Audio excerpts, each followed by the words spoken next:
নমস্কার বন্ধুরা, বাংলার ইনভেস্টর ইউটিউব চ্যানেলে আপনাদের সকলকে স্বাগত জানাই। চ্যানেলে প্রথমবার এসে থাকলে চ্যানেলটা অবশ্যই সাবস্ক্রাইব করে রাখবেন এবং তার সঙ্গে সঙ্গে পাশে থাকা বেল আইকনটা টিপে অল অবশ্যই সিলেক্ট করে রাখবেন। আর এখন তো দেখতেই পাচ্ছেন কোয়ার্টার ওয়ানের যে রেজাল্ট তার সিজন চলছে। তবে আজকের দিনে মার্কেট বন্ধ থাকলেও অনেক বড় বড় কোম্পানি কিন্তু তাদের যে কোয়ার্টার ওয়ানের রেজাল্ট সেটা পেশ করেছে। আর যদি দেখেন আজকের দিনে কিন্তু অনেক বড় বড় ব্যাংক তারাও তাদের কোয়ার্টার ওয়ানের রেজাল্ট সামনে রেখেছে এবং আমাদের ইন্ডিয়ান মার্কেটের মধ্যে সব থেকে বড় যে ব্যাংক এইচডিএফসি, এটা আজকের দিনে তার যে কোয়ার্টার ওয়ানের রেজাল্ট সেটা পেশ করেছে এবং এর সঙ্গে সঙ্গে আরো একটি বড় ব্যাংক আইসিআইসিআই ব্যাংক, এটাও তার কোয়ার্টার ওয়ানের রেজাল্ট পেশ করেছে এবং আরো কিছু কোম্পানি রয়েছে যেমন ইয়েস ব্যাংক রয়েছে, রিলায়েন্স পাওয়ার রয়েছে, তারপর যদি দেখেন জিও ফাইন্যান্স, এর জন্য কিছু খবর এসেছে। তো চলুন এক এক করে সেগুলো সব আলোচনা করে নেওয়া যাক। প্রথমেই এই এইচডিএফসি ব্যাংক এর যে রেজাল্ট সেটা সম্বন্ধে আলোচনা করব। তো দেখতেই পাচ্ছেন কোম্পানি এখন অনেক বড় মাপের হয়ে গেছে, তো সেই কারণে 5 বছরে 100%ও রিটার্ন দিতে পারেনি। তো এদের যদি রেজাল্ট খুব ভালো আসে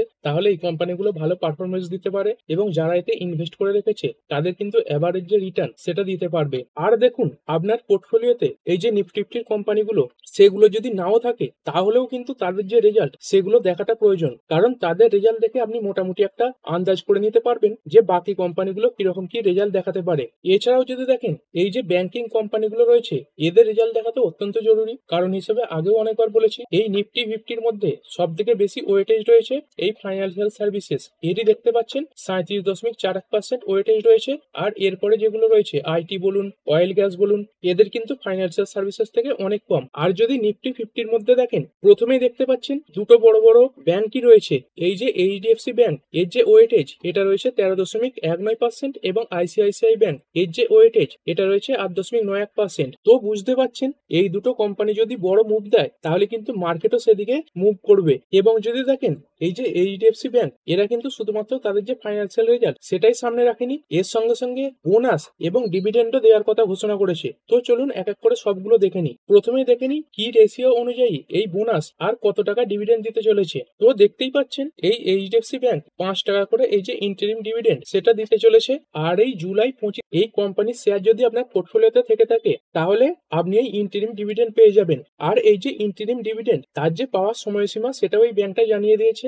এই আগস্ট 11 তারিখের মধ্যে এই যে ডিভিডেন্ড সেটা আপনার ব্যাংক অ্যাকাউন্টে পৌঁছে যাবে। এরপরে কোম্পানি বোনাস শেয়ার দেওয়ার কথা ঘোষণা করেছে। দেখতে পাচ্ছেন এই এইচডিএফসি ব্যাংক এরা 1:1 অনুপাতে এই যে বোনাস সেটা দিতে চলেছে। মানে আপনার পোর্টফোলিওতে যদি এইচডিএফসি ব্যাংকের একটা শেয়ার থেকে থাকে তাহলে আপনি আরো একটি শেয়ার পেয়ে যাবেন। আর সেরকমই এর সঙ্গে সঙ্গে শেয়ারের যে দাম সেটাও অর্ধেক হয়ে যাবে।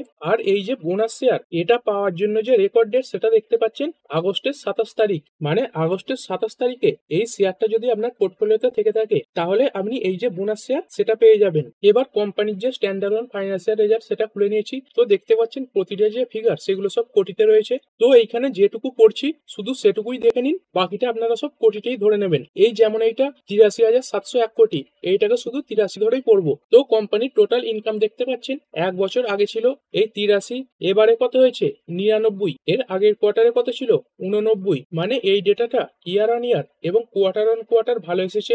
আর আগেও বলেছি ব্যাংকের যখন এই রেজাল্ট পড়বেন তখন কিন্তু এই যে প্রভিশনিং সেটাকেও পড়তে হবে। তো এই প্রভিশনিং মানে কি, মানে ব্যাংক ধরে নিচ্ছে তারা যে বিভিন্ন এন্টিটিকে লোন দিয়েছে তাদের থেকে সেই লোনটা ফেরত আসবে না। দেখুন এই যে লোন ব্যাংকটা এটা ধরে নিচ্ছে যে লোন ফেরত আসবে না, কিন্তু এই যে লোন সেটা ফেরত আসতেও পারে। তো এক বছর আগে এই যে পরিমাণ এটা ছিল 26, এবারে কত হয়েছে 144, আর এর আগের বারে কত ছিল 31। মানে এই যে প্রভিশনিং এটা কিন্তু অনেকটা পরিমাণে বেড়ে গেছে। আর যেটা বেড়ে যাওয়া কিন্তু যে কোনো ব্যাংকের জন্য খুবই খারাপ। তো এবার কোম্পানির নেট প্রফিট দেখবো। দেখতে পাচ্ছেন এর আগের বছর ছিল 161, সেখান থেকে বের হয়েছে 181, আর এর আগের কোয়ার্টারে ছিল 176। মানে এই যে নেট প্রফিট এটা ইয়ার অন ইয়ার এবং কোয়ার্টার অন কোয়ার্টার ভালো এসেছে। আর এর আগে তো প্রভিশনিং এটা নিয়ে আলোচনা করলাম। আর ব্যাংকের যে রেজাল্ট তখন পড়ার সময় এদের যে এনপিএ বা নন পারফর্মিং অ্যাসেট সেটাও দেখতে হয়। তো চলুন সেটা একটু দেখে নিই। দেখতে পাচ্ছেন এই যে পার্সেন্টেজ ওয়াইজ এই যে গ্রস এনপিএ এটা এর আগের বছরে ছিল 1.33%, সেটা বেড়ে হয়েছে 1.40%। আর এর আগের কোয়ার্টারে কত ছিল 1.33%। আর এই এনপিএ মানে কি, এই এনপিএ যে ফুল ফর্ম সেটা হচ্ছে নন পারফর্মিং অ্যাসেট। মানে এই ব্যাংকটা যে বিভিন্ন এন্টিটিকে লোন দিয়েছে, তো যদি 100 টাকা লোন দিয়ে থাকে তাদের মধ্যে যে এই টাকা সেটা ফেরত আসছে না। আর এই এনপিএ এটা বেড়ে গেলে যে প্রভিশনিং সেটাও বেড়ে যায়। তো বুঝতে পারছেন এখানে এই যে এনপিএ এটা কিন্তু ইয়ার অন ইয়ার এবং কোয়ার্টার অন কোয়ার্টার বেড়ে গেছে, যেটা কিন্তু ব্যাংকটার জন্য খারাপ। আর এটাও বলেছি রেজাল্ট পড়ার পরে মার্কেটের যে এস্টিমেট সেটাও দেখতে হয়। তবে দেখুন এই যে এস্টিমেট সেটা কিন্তু একই রকম থাকে না। বিভিন্ন যে নিউজ চ্যানেলগুলো রয়েছে তারা বিভিন্ন রকমের যে এস্টিমেট সেটা দেয়। এছাড়া নিউজ চ্যানেলের সঙ্গে সঙ্গে বিভিন্ন যে ব্রোকাররা রয়েছে তারাও একটা এই অনুমান সেটাও সামনে রাখে। তো সেই হিসাবেই এটা দেখতে হয়। তো দেখতে পাচ্ছেন এই ব্যাংকটা প্রফিটের ক্ষেত্রে মার্কেটের যে এস্টিমেট সেটাকে বিট করেছে, মানে এস্টিমেটের থেকে ভালো প্রফিট দেখিয়েছে। এর প্রফিট কত এসেছে? 18,160 কোটি। আর এই যে ব্লুমবার্গ এটার কত এক্সপেকটেশন ছিল? দেখতে পাচ্ছেন 17,652 কোটি। মানে অনুমানের তুলনায় এই যে প্রফিট সেটা কিন্তু বেশি এসেছে। এবং যদি নেট ইন্টারেস্ট ইনকাম দেখেন এটা কত এসেছে? দেখতে পাচ্ছেন 31,438 কোটি। আর এই যে সিএনবিসি টিভি 18 পোল এদের যে প্রজেকশন বা এস্টিমেট সেটা ছিল 31,384 কোটি। মানে এদের যে এস্টিমেট সেই তুলনায় দেখতে পাচ্ছেন এই যে নেট ইন্টারেস্ট ইনকাম এটা বেড়েছে। তবে আপনি যদি অন্য কারোর এই রিপোর্ট পড়েন সেখানে দেখতে পাবেন এটা কিন্তু অনুমানের তুলনায় কম এসেছে। তো সেরকম একটা ডেটা দেখে নিই। দেখতে পাচ্ছেন এটা এনডিটিভির যে প্রজেকশন সেটা খুলে নিয়েছি।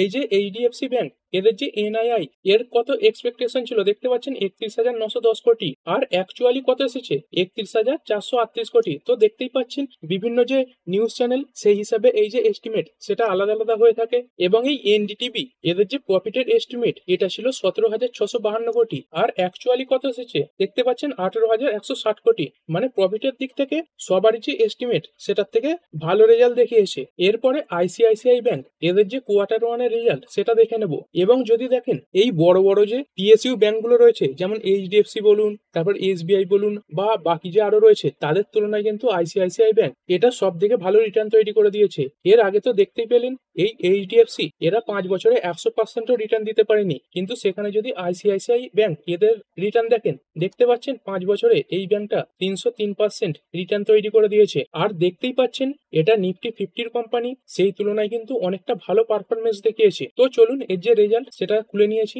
এরও যে প্রতিটা ফিগার সেগুলো দেখতে পাচ্ছেন সব কোটিতে রয়েছে। তো এইগুলো আপনি পড়ার সময় ফুল ডেটা পড়বেন যে 45,997 কোটি। তো যেহেতু অনেক রেজাল্ট আলোচনা করতে হবে সেই কারণে শুধু প্রথমের যে সংখ্যাগুলো এইগুলো ধরেই পড়বো। তো এই টোটাল ইনকাম এটা আগের বছর এই কোয়ার্টারে কত ছিল? 45, সেটা থেকে বেড়ে হয়েছে 51। আর এর আগে এই ডেটা ছিল 49। মানে এই টোটাল ইনকাম এটা ইয়ারলি এবং কোয়ার্টারলি ভালো এসেছে। আর ইনকাম থেকে খরচা এইটা বাদ দিয়ে দিলেই কোম্পানির যে পিবিটি সেটা চলে আসবে। দেখতে পাচ্ছেন কোম্পানির পিবিটি কত এসেছে? 18। এটা এর আগের বছরে ছিল 16 আর এর আগের কোয়ার্টারে ছিল 17। মানে এটাও ইয়ার অন ইয়ার এবং কোয়ার্টার অন কোয়ার্টার ভালো এসেছে। এরপর যে প্রভিশনিং সেটাও দেখতে হবে, মানে এই অ্যামাউন্টটা ব্যাংক মনে করছে যে তাদের কাছে আর ফেরত আসবে না। তো আগের বছরে কত ছিল? 1332 কোটি। এই কোয়ার্টারে কত হয়েছে?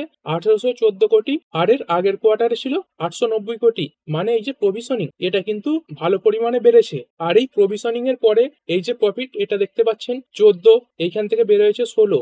আর এর আগে কত ছিল? 16। ইয়ার অন ইয়ার দেখতে পাচ্ছেন এটা অনেকটা পরিমাণে বেড়েছে, কিন্তু কোয়ার্টার অন কোয়ার্টার সেরকম কিন্তু বাড়েনি। আর এরপর সরকারকে ট্যাক্স দিয়ে দিয়েছে। দেখতে পাচ্ছেন এই কারেন্ট ট্যাক্স রয়েছে, তারপর ডেফার ট্যাক্স রয়েছে। আর এই ট্যাক্স দেওয়ার পরে এই যে নেট প্রফিট সেটা দেখতে হবে।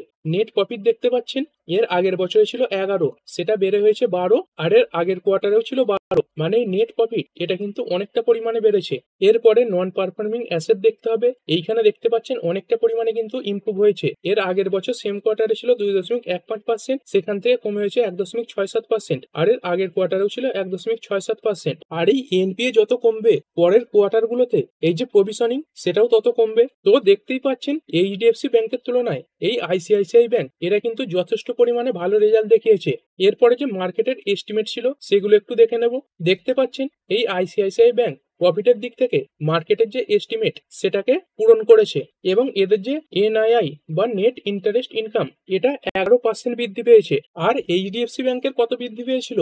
5.4%। মানে এই যে নেট ইন্টারেস্ট ইনকাম এটা কিন্তু এইচডিএফসি ব্যাংকের তুলনায় পার্সেন্টেজের দিক থেকে ডবল বেড়েছে। এরপরে ইয়েস ব্যাংক লিমিটেড এই কোম্পানিটাও তাদের যে কোয়ার্টার ওয়ানের রেজাল্ট সেটা সামনে রেখেছে। তো চলুন এর যে রেজাল্ট সেটা খুলে নিই। দেখতে পাচ্ছেন কোম্পানির যে রেজাল্ট সেটা খুলে নিয়েছি এবং এই যে ফিগার সেগুলো কিন্তু সব লাখে রয়েছে। তো আগের মতোই আমরা ছোট করে পড়বো। দেখতে পাচ্ছেন এই যে টোটাল ইনকাম এটা 891, সেখান থেকে বের হয়েছে 934, আর এর আগের কত ছিল 935। মানে এই ডেটাটা ইয়ার অন ইয়ার বাড়লেও কোয়ার্টার অন কোয়ার্টার কিন্তু কিছু পড়েছে। এরপরে প্রভিশনিংও দেখতে হয়। প্রভিশনিং কত 21, এটা এর আগের বছর সেম কোয়ার্টারে ছিল। আর এবারে এই প্রভিশনিং কত 28, আর এর আগের কোয়ার্টারে কত ছিল 31। মানে ইয়ার অন ইয়ার এই যে প্রভিশনিং সেটা কিন্তু অনেকটা পরিমাণে বেড়ে গেছে। আর এরপর কোম্পানির নেট প্রফিট দেখে নেবো। এইখানে দেখতে পাচ্ছেন এই যে নেট প্রফিট সেটা কিন্তু অনেকটা পরিমাণে বেড়েছে। নেট প্রফিট দেখতে পাচ্ছেন এর আগের বছর সেম কোয়ার্টারে ছিল 50, এটা থেকে বের হয়েছে 80, আর এর আগের কোয়ার্টারে ছিল 73। মানে নেট প্রফিটের দিক থেকে ইয়ার অন ইয়ার এবং কোয়ার্টার অন কোয়ার্টার এই যে ডেটা সেটা কিন্তু খুবই ভালো এসেছে। এরপরে এনপিএ এটাও দেখবো। এটাও দেখতে পাচ্ছেন ইমপ্রুভ করেছে। এই এনপিএ এর আগের বছর সেম কোয়ার্টারে ছিল 1.7%, সেটা থেকে কমে হয়েছে 1.6%, এবং এর আগের কোয়ার্টারও ছিল 1.6%। মানে এই ইয়ার অন ইয়ার এই এনপিএ তে সামান্য পরিমাণে উন্নতি করেছে। এবং যদি এই ব্যাংকের এনআইআই বা নেট ইন্টারেস্ট ইনকাম দেখেন, এটা কত এসেছে 2371 কোটি, যেটা ইয়ার অন ইয়ার 5.7% বৃদ্ধি পেয়েছে। এরপরে ইন্ডিয়ান ওভারসিজ ব্যাংক এর যে রেজাল্ট সেটা দেখবো। তো দেখতে পাচ্ছেন কোম্পানির যে রেজাল্ট সেটা খুলে নিয়েছি, এবং এই যে ফিগার গুলো সবই কিন্তু লাখে রয়েছে। তো কোম্পানির টোটাল ইনকাম কত এই 756, এটা থেকে বের হয়েছে 886, আর এর আগে কত ছিল 921। মানে ইয়ার অন ইয়ার ভালো এলেও কোয়ার্টার অন কোয়ার্টার এই যে ইনকাম এটা পড়েছে। এরপর যদি প্রভিশনিং দেখি, এটা দেখতে পাচ্ছেন এটা কিন্তু ইয়ার অন ইয়ার এবং কোয়ার্টার অন কোয়ার্টার ইমপ্রুভ হয়েছে। এর আগের বছর সেম কোয়ার্টারে এই যে প্রভিশন এটা ছিল 93, সেখান থেকে কমে হয়েছে 84, আর এর আগের কোয়ার্টারে ছিল 106। আর কোম্পানির প্রভিশনিং কমে গেছে, সেই কারণে দেখতে পাচ্ছেন এই যে নেট প্রফিট এটা কিন্তু অনেকটা পরিমাণে বেড়েছে। এর আগের বছরে এই যে নেট প্রফিট এটা ছিল 63, সেখান থেকে বের হয়েছে 111, আর এর আগের কোয়ার্টারে কত ছিল 105। মানে এই কোম্পানিটা নেট প্রফিটের দিক থেকে ইয়ার অন ইয়ার এবং কোয়ার্টার অন কোয়ার্টারের তুলনায় ভালো পারফরমেন্স দেখিয়েছে। এরপরে এনপিএও দেখতে হয়। এনপিএও দেখতে পাচ্ছেন অনেকটা পরিমাণে ইমপ্রুভ হয়েছে। এর আগের বছরে এই যে এনপিএ তার যে পার্সেন্টেজ সেটা ছিল 2.89%, সেখান থেকে কমে হয়েছে 1.97%, এবং এর আগের কোয়ার্টারেও এই যে এনপিএ এটা ছিল 2.14%। মানে নেট প্রফিট বলুন বা এনপিএ বলুন এবং প্রভিশনিং বলুন, সব দিক থেকে কিন্তু এই ব্যাংকটা উন্নতি করেছে। এছাড়াও যদি নেট ইন্টারেস্ট ইনকাম দেখেন, এটাও কিন্তু ইয়ার অন ইয়ার 13% বৃদ্ধি পেয়েছে। আর প্রফিট তো দেখতেই পেলেন ইয়ার অন ইয়ার অনেকটা পরিমাণে বেড়েছে, এবং পার্সেন্টেজ ওয়াইজ যদি দেখেন তাহলে 76% বেড়েছে। এছাড়াও যদি দেখেন এই যে ইন্ডিয়ান ওভারসিজ ব্যাংক, এরা অ্যানুয়াল ইয়ার 2015-16 জন্য একটা 1146 কোটি টাকার ইনকাম ট্যাক্স রিফান্ড পেয়েছে। মানে এরা একটা বেশি পরিমাণে ইনকাম ট্যাক্স দিয়ে দিয়েছিল, তো এই টাকাটাও এই কোম্পানির অ্যাকাউন্টেই জমা হচ্ছে। এর পরের কোম্পানি আরবিএল ব্যাংক, এখানেও দেখতে পাচ্ছেন এই যে সব ফিগার সেগুলো সব লাখে রয়েছে। তো কোম্পানির টোটাল ইনকাম কত দেখতে পাচ্ছেন এর আগের বছরে 430, সেখান থেকে বের হয়েছে 451, আর এর আগের কোয়ার্টারে ছিল 447। মানে ইনকামের দিক থেকে ইয়ার অন ইয়ার এবং কোয়ার্টার অন কোয়ার্টার ইমপ্রুভ করেছে। এরপর প্রভিশনিংও দেখবো। প্রভিশনিং দেখতে পাচ্ছেন এর আগের বছরে ছিল 36, সেখান থেকে বের হয়েছে 44, কিন্তু কোয়ার্টার অন কোয়ার্টার এই যে প্রভিশনিং সেটা কমেছে। এর আগের কোয়ার্টারে প্রভিশনিং ছিল 78। এরপরে কোম্পানির নেট প্রফিট দেখে নেবো। নেট প্রফিট দেখতে পাচ্ছেন ইয়ার অন ইয়ার অনেকটা পরিমাণে পড়েছে। এর আগের বছরে ছিল 37, সেখান থেকে পড়ে হয়েছে 20, কিন্তু কোয়ার্টার অন কোয়ার্টার এই যে নেট প্রফিট সেটা বেড়েছে। এর আগের কোয়ার্টারে নেট প্রফিট এটা ছিল 6 এর ঘরে। এরপরে গ্রস যে এনপিএ সেটাও দেখতে হবে। এনপিএর দিক থেকে দেখতে পাচ্ছেন এই যে এনপিএ সেটা কিন্তু অনেকটা পরিমাণে বেড়ে গেছে। এর আগের বছর সেম কোয়ার্টারে এই যে এনপিএ এটা ছিল 2.69%, সেটা থেকে বের হয়েছে 2.78%, আর এর আগের কোয়ার্টারে এই যে এনপিএ এটা ছিল 2.60%। মানে এনপিএর দিক থেকে ইয়ার অন ইয়ার এবং কোয়ার্টার অন কোয়ার্টার এই ডেটা কিন্তু খুবই খারাপ এসেছে। এবং তার সঙ্গে সঙ্গে এই ব্যাংকের যে নেট ইন্টারেস্ট ইনকাম সেটা 13% পর্যন্ত পড়ে গেছে। আর প্রফিট তো দেখতেই পেলেন ইয়ার অন ইয়ার 46% পর্যন্ত পড়েছে। মানে এর যে রেজাল্ট সেটা কিন্তু খুবই খারাপ এসেছে। এরপরে একটি স্মল ফাইন্যান্স ব্যাংক এর যে রেজাল্ট সেটা নিয়ে আলোচনা করব। দেখুন এটা স্মল ফাইন্যান্স ব্যাংক হলেও বাকি যে বড় বড় ব্যাংকগুলো রয়েছে তাদের থেকে ভালো পারফরমেন্স দেখাতে পারে। এছাড়াও যদি দেখেন এই যে স্মল ফাইন্যান্স ব্যাংকটা আরবিআই এর কাছে অ্যাপ্লাইও করেছে, তারা যাতে আরো যে বাকি ব্যাংকগুলো রয়েছে তাদের মতো সুবিধা পায়, মানে ফুল যে কন্ট্রোল সেটা যেন পায়। তো সেরকম যদি কন্ট্রোল পেয়ে যায় তাহলে এই ব্যাংকের যে ভবিষ্যৎ সেটা কিন্তু পুরোপুরি ভাবে বদলে যেতে পারে। তো এর যে রেজাল্ট সেটা দেখবো। এরও দেখতে পাচ্ছেন এই যে ফিগার সেইগুলো সব লাখে রয়েছে। তো কোম্পানির টোটাল ইনকাম দেখে নেব। টোটাল ইনকাম এর আগের বছর সেম কোয়ার্টারে ছিল 427, সেখান থেকে বের হয়েছে 518, আর এর আগের কোয়ার্টারে কত ছিল 503। মানে এই ডেটাটা ইয়ার অন ইয়ার এবং কোয়ার্টার অন কোয়ার্টার কিন্তু ভালোই এসেছে। এরপর প্রভিশনিংও দেখতে করতে হবে, প্রভিশনিং এ কিন্তু ইয়ার অন ইয়ার কিছুটা খারাপ পারফর্ম করেছে। প্রভিশনিং এ দেখতে পাচ্ছেন এর আগের বছর সেম কোয়ার্টারে ছিল 28, সেখান থেকে বের হয়েছে 53। তবে কোয়ার্টার অন কোয়ার্টার এই যে প্রভিশনিং সেটা কিছুটা উন্নত হয়েছে। তো এরপর সরকারকে ট্যাক্স ফ্যাক্স দিয়ে দিয়েছে। তো সরকারকে ট্যাক্স ফ্যাক্স দেওয়ার পর কোম্পানির যে নেট প্রফিট সেটা দেখবো। কোম্পানির নেট প্রফিট দেখতে পাচ্ছেন আগের বছর সেম কোয়ার্টারে এই 50-এর ঘরে ছিল, এর আগের কোয়ার্টারেও এটা 50-এর ঘরে ছিল, আর এবারে এটা 58-র ঘরে চলে এসেছে। মানে নেট প্রফিটের দিক থেকে ইয়ার অন ইয়ার এবং কোয়ার্টার অন কোয়ার্টার ভালো রেজাল্ট দেখিয়েছে। কিন্তু এই যে গ্রস এনপিএ এটা কিন্তু অনেকটাই খারাপ হয়ে গেছে। গ্রস এনপিএ দেখতে পাচ্ছেন আগের বছর সেম কোয়ার্টারে ছিল 1.78%, সেখান থেকে বেড়ে হয়েছে 2.47%, আর এর আগের কোয়ার্টারে কত ছিল 2.28%। মানে ইয়ারলি এবং কোয়ার্টারলি এই যে গ্রস এনপিএ এটা বেড়ে গেছে। তো এই যে গ্রস এনপিএ এটা বেড়ে গেলে পরবর্তীকালে এই যে প্রভিশনিং সেটা বেড়ে যাওয়ার সম্ভাবনা থাকে, আর যেটা যে কোনো ব্যাংকের জন্যই খারাপ। মানে প্রফিটের দিক থেকে এরা ভালো রেজাল্ট দেখালেও এই যে প্রভিশনিং এবং এনপিএ সেদিকে কিন্তু খারাপ পারফরমেন্স দেখিয়েছে। এবং এই ব্যাংকের যে নেট ইন্টারেস্ট ইনকাম এটা 6% বৃদ্ধি পেয়ে হয়েছে 2045 কোটি টাকা। এরপরে ইন্ডিয়া সিমেন্ট লিমিটেড এর যে রেজাল্ট সেটা দেখবো। তো দেখতে পাচ্ছেন কোম্পানির যে সেলস সেটাতে সেরকম কোনো পরিবর্তন লক্ষ্য করা যাচ্ছে না, ইয়ার অন ইয়ার 0%। এই জুন 2024 কোয়ার্টারে ছিল 1027 কোটি, সেখান থেকে 2 কোটি পড়ে হয়েছে 1025 কোটি, আর এর আগের কোয়ার্টারে কত ছিল 1197 কোটি। মানে ইয়ার অন ইয়ার সেরকম পরিবর্তন না এলেও কোয়ার্টার অন কোয়ার্টার এর যে সেলস সেটা পড়েছে। কোম্পানির যে ইবিআইটি এটা এর আগে দুবারই মাইনাসে ছিল, দেখতে পাচ্ছেন এর আগের কোয়ার্টারে -3 ছিল, এর আগের বছর সেম কোয়ার্টারে -24 ছিল, সেখান থেকে কিন্তু প্রফিট এসেছে এই 83। তবে এই যে নেট প্রফিট এটা দেখতে পাচ্ছেন এটা কিন্তু মাইনাসে চলে এসেছে। এর আগের বছর সেম কোয়ার্টারে এর যে নেট প্রফিট সেটা ছিল 58 কোটি, এর আগের কোয়ার্টারেও ছিল 18 কোটি, সেখান থেকে ডাইরেক্ট 133 কোটি লস দেখিয়ে দিয়েছে। এর পরের কোম্পানি অনিল আম্বানি গ্রুপের কোম্পানি রিলায়েন্স পাওয়ার। তো চলুন এর যে রেজাল্ট সেটা একবার দেখে নিই। কোম্পানির যে সেলস এটা দেখতে পাবেন ইয়ার অন ইয়ার 5% পড়ে গেছে। এই জুন 2024 কোয়ার্টারে ছিল 1992 কোটি, সেটা থেকে পড়ে হয়েছে 1886 কোটি, আর এর আগের কোয়ার্টারে কত ছিল 1978 কোটি। মানে সেলসের দিক থেকে ইয়ারলি এবং কোয়ার্টারলি এই ডেটা খারাপ এসেছে। এরপরে ইবিআইটি এটা দেখতে পাচ্ছেন ইয়ার অন ইয়ার 13% পড়ে গেছে। এরপরে যদি নেট প্রফিট দেখেন এর আগের বছর সেম কোয়ার্টারে এই কোম্পানি লসে চলছিল -97 কোটি, দেখতে পাচ্ছেন মানে 97 কোটি লসে ছিল, সেখান থেকে 44 কোটির প্রফিট দেখিয়েছে। তবে যদি দেখেন এর আগের কোয়ার্টার এই যে প্রফিট সেটা আরো বেশি ছিল, এর আগের কোয়ার্টারে এই প্রফিট এটা ছিল 126 কোটি। আর দেখুন এই যে ইয়েস ব্যাংক বলুন বা রিলায়েন্স পাওয়ার বলুন এই ধরনের যে ছোট ছোট স্টক গুলো রয়েছে এদের যে মূল সমস্যা সেটা হলো এরা যে এদের কনসিস্টেন্সি সেটা কিন্তু ধরে রাখতে পারে না। কোনো সময় দেখবেন 2-3টে কোয়ার্টারে পরপর প্রফিট দেখিয়ে যাচ্ছে, তারপরে আবার দেখবেন বড় কোনো লসে চলে গেছে, আর এদের কিন্তু এরকমই হয়। তো সেই কারণের জন্যই দেখতে পাবেন এদের যে চার্ট প্যাটার্ন এরকম তৈরি হয়। মানে এদের এখনো ইনভেস্টমেন্ট টাইপের চার্ট প্যাটার্ন সেটা কিন্তু তৈরি হয়নি, এবং কোম্পানির ডেটা দেখেও বুঝতে পারবেন। তো দেখতে পাচ্ছেন কোম্পানির আগের কিছু কোয়ার্টারের যে ডেটা সেটা খুলে নিয়েছি, দেখতেই পাচ্ছেন এবারে তো 45 কোটির প্রফিট দেখিয়েছে। এর আগে এই যে প্রফিট এটা ছিল 126 কোটি, তার আগে ছিল 42 কোটি, তার আগে দেখতে পাচ্ছেন একটা হঠাৎ করে বড় প্রফিট দেখিয়েছে 2878 কোটি। এইখানে একটা বড় এক্সেপশনাল আইটেম ছিল, মানে যেটা কিন্তু প্রতিবারে আসবে না, কোন একটা কোয়ার্টারই এসেছে। এরপরে দেখুন তার আগে কোম্পানি 5টা কোয়ার্টারের পর লসই দেখিয়ে গেছে, এবং একটা বড় লসও দেখিয়েছিল 1137 কোটি। এদের কিন্তু এরকমই হয়, কোনো কোয়ার্টারে প্রফিটে যাবে,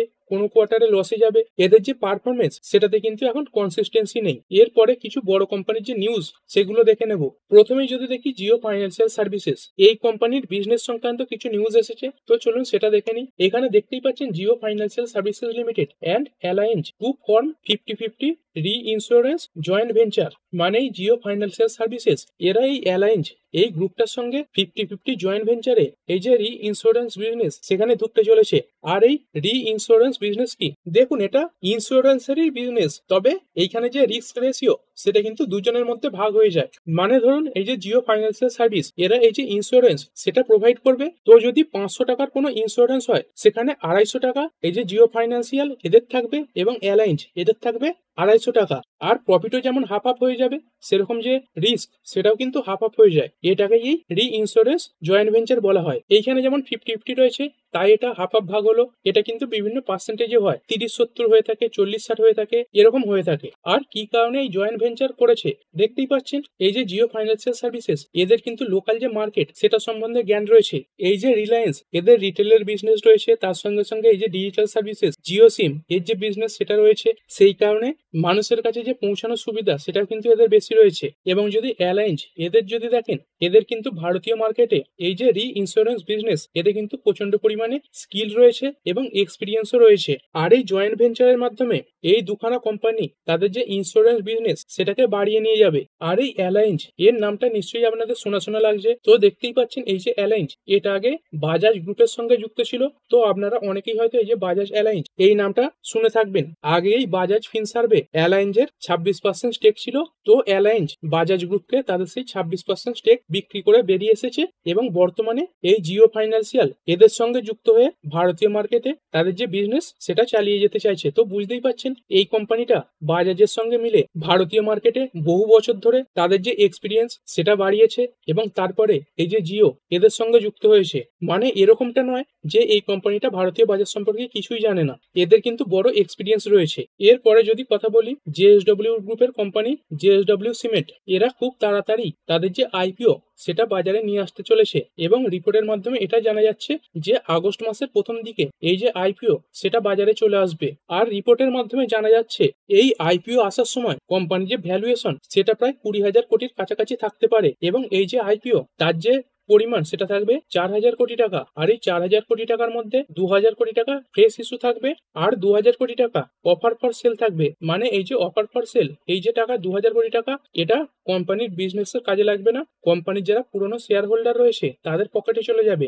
আর এই যে ফ্রেশ ইস্যু এই 2,000 কোটি টাকাটা এটা কোম্পানির বিজনেসের কাজে ব্যবহার করা হবে। আর এরপরে আরো অনেক কোম্পানির যে নিউজ এসেছে সেগুলো কভার করা বাকি রয়ে গেল। তো আপনি চাইলে এই চ্যানেলের সঙ্গে যুক্ত যে টেলিগ্রাম গ্রুপ আছে সেখানে জয়েন হতে পারেন। তো এর লিংক আপনি চ্যানেলের ডেসক্রিপশনে এবং ভিডিওর ডেসক্রিপশনে পেয়ে যাবেন। তো ঠিক আছে বন্ধুরা, আশা করছি ভিডিওটা আপনাদের ভালো লেগেছে। আপনি চাইলে এটাকে লাইক এবং শেয়ার করতে পারেন। আর শেয়ার মার্কেট সংক্রান্ত ডেইলি নিউজ আপডেট পেতে চ্যানেলটা সাবস্ক্রাইব করে রাখবেন এবং পাশে থাকা বেল আইকনটি টিপে অল অবশ্যই সিলেক্ট করে রাখবেন, যাতে পরবর্তী ভিডিওর নোটিফিকেশন আপনার কাছে সময় মতো পৌঁছে যায়। আর হ্যাঁ, ভিডিওটি শুধুমাত্র ইনফরমেশন এবং এডুকেশনাল পারপাসের জন্য বানানো হয়েছে। আমি সেবি রেজিস্টার্ড নই, তাই কোনো প্রকার শেয়ারে কোনো প্রকার বাই, সেল, হোল্ড বা অ্যাভারেজ করার কোনো সিদ্ধান্ত নেওয়ার আগে আপনার যে ফাইন্যান্সিয়াল অ্যাডভাইজার আছে তার সঙ্গে অবশ্যই আলোচনা করবেন। দেখা হচ্ছে পরের ভিডিওতে। ধন্যবাদ।